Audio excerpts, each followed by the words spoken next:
What's going on YouTube? Moises Faz Power Washing LLC. Here in this video, I'm going to be showing y'all tips and tricks on striping for parking lot, asphalt, concrete. And I was doing my fair share of research before I did this job. Not a lot of things as far as what I was looking for when it comes to striping, consistency, equipment, tips. So stay tuned, we're going to talk about that. I just want to say thank y'all for subscribing, liking, sharing, and keeping up with us on this channel. So here we go, let's get started. Okay, so this is the job that we're currently on. This is day 3 on this job. So before y'all go ahead and start commenting on this equipment and that equipment, I really don't care what you got going. As far as what you got, that's good, that's great, but this is a video showing you as far as what we did with the equipment that we have. First things first, you want to have a tarp, something to go ahead and lay down your chemical, chemical paint pretty much, and then some chemical that you have.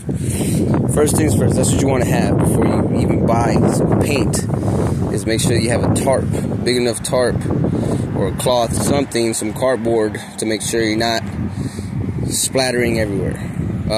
So the paint that we got is high grade quality parking stripe paint from Sherwin-Williams. This is acrylic traffic marking paint, solvent borne.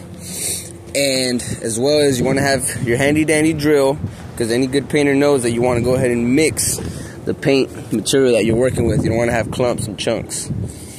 Another thing, have your miscellaneous paint stuff, which is like your gloves, rags, brushes, rollers, anything that you might need. Some shields so you can use, so you're not spraying everywhere. If you need some knee pads, go ahead and take some knee pads. But that's to each his preference. So I'm gonna go ahead and take you down this job that we did before we go forward on showing y'all what kind of equipment we're running. So this is the back section for this location. This location is, like I said, it's local. They do a lot of industrial work here, hoses, fittings, and whatnot. It's pretty nice. We come here a lot for a lot of our equipment that we need. So this is the back section. Nice, professional. This is what I like to see. And some might say I could do a better job. Really don't give a shit. This is the job that we did. You kind of tell, we have little paint splatters on the steps and whatnot. But in addition to this, we did some lines over here for their loading bays. When they have trucks out here for deliveries, they did not have these lines before. This is at the manager's request to go ahead and add these lines. So this is what we did. We chalked them up about 4 feet out, I say, from the bay, and then just chalked them up and striped them pretty good. Now the lines that you see here, like I said, this is from just the equipment that we have. So stay tuned, I'm going to go show you exactly the equipment that we're using. And then another note, so you can tell in the video, the Great Divide, yes, we did clean this concrete. We just pretty much went a whole square. We didn't want to just do individual lines because that just looks pretty cheap and tacky. So we went ahead and pretty much cleaned that perimeter that you're seeing right there, and as well as that same perimeter that we're just looking at, that got cleaned as well. Surface cleaned, all in all, so the paint can have a nice grip on there. That's one thing. That's another thing you want to do is when you're doing these paint striping, the proposal and the bid, when you're talking to the guy, you're a professional. You're letting them know that it's gonna be professionally done. It's not gonna be just cutting corners and whatnot. No, you're gonna do the cleaning. You're gonna lay it down real nice. You're gonna use some high grade paint, not some water Home Depot base, unless you're just trying to get the job. But this is high quality paint that we're using. So going back to this front side, the car stoppers were thrown in as well, and as well as just we're doing the pillars for this canopy right here. Get some of that rust taken care of. So I brought up the tarp, your miscellaneous things. Get yourself a good cleaner as well. Some acetone is what we're using. I used to goof off, paint thinner, just some good stuff that you're able to clean your materials with. So this is, like I showed y'all, our pretty much base section for we're doing our mixing. Get yourself some tape as well. So, and what we're doing to get these nice straight lines is some basic 2x4s right here. We got about 4 sets of these, and we're just lining them up to the existing lines. This was all pretty much had existing lines before, so we're just going over them and making sure that we're getting that good 4-inch width in between. Now it's not always going to be right on 4 inches, but that's the rule of thumb, is you want to keep 4 inches. So after our beautiful machine here, this 440 Titan airless sprayer is doing great. This is the machine that we've been using this whole time. So if you have an airless sprayer and you're thinking about doing some paint striping, go ahead and try it. I've seen Graco's being used, so I said, why not this Titan? We've been having it for some time. I've used it for stain, I've used it for paint. Now I'm using it for parking stall paint.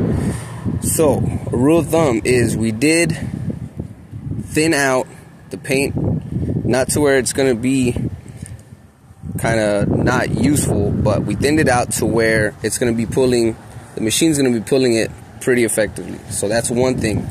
Rule of thumb is 6 ounces or 12 ounces per, I want to say it's 6 to 12 ounces per gallon. I want to double check on that for acetone or paint thinner. But that is what we're doing just so this machine is consistently pulling. Another thing I'll show y'all is on your guns, your paint spraying guns, you want to make sure that you're having the right tip. Now, I'm using a 2/13 tip right here. This is actually a Titan tip as well. But the reason being is you want to have a good orifice on your tip, so when you're spraying it, it's not clogging up and it's not adding that restriction whenever you're applying the paint. So I'm going to show y'all how we've been applying and spraying this. I already got it set up here. This is pretty much the last strip that I have to do. Saved it just for y'all. So here we go. Check this out.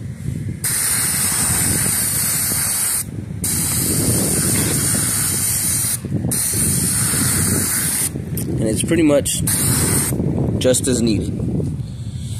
Make sure you cover your corners. That's about it. What you want to do, as soon as you're done with that, you just pull it on back.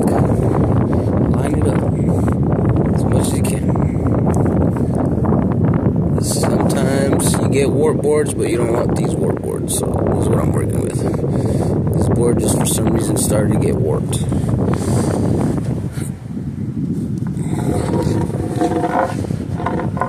Pretty simple. Yeah, I could connect it and I could do all this other crap to the wood, but guess what? This is what I'm doing. Just to show y'all how we're getting it done for this job. Squared up.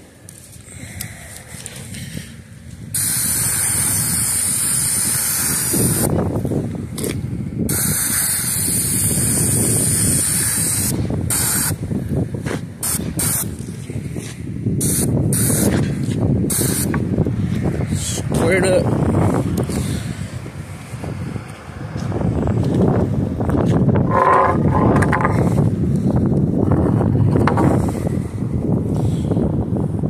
Pretty straight line though. So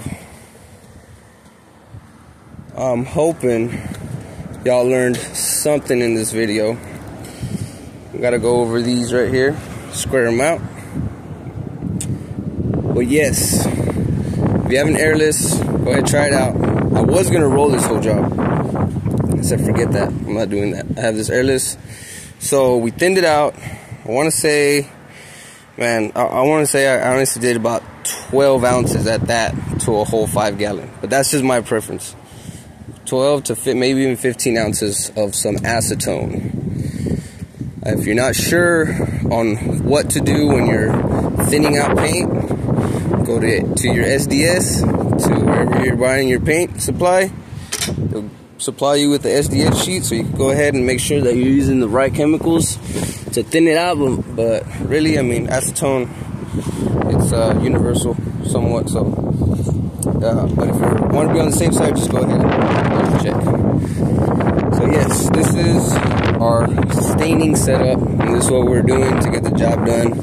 Romeo's over there taking care of the railings that we also offered on this job. It's pretty good for a 2-man crew. Like I said, this is our 3rd day. I could have done it faster, yes. Yes, I know there's machines out there that you can use for paint striping. Believe you not, we're gonna go ahead and get one. And on the next video, I'm gonna show you us doing the rest of this entire parking lot. So, up until then, go ahead and like, subscribe, comment. If you have any questions, don't ask me how much we charge for this job, because I'm gonna tell you, go figure it out yourself. Just don't do it. I'm not gonna answer your questions, most likely, if you ask me how much. But anyways, thanks for everybody for liking, subscribing, sharing. If you found some information on this video, go ahead and say, comment thanks and say what's up. We say what's up back. But other than that, really thankful for y'all for tuning in, staying in touch, and man, keep watching. We're gonna most likely pick up this new service for paint striping and see what comes about it. Peace.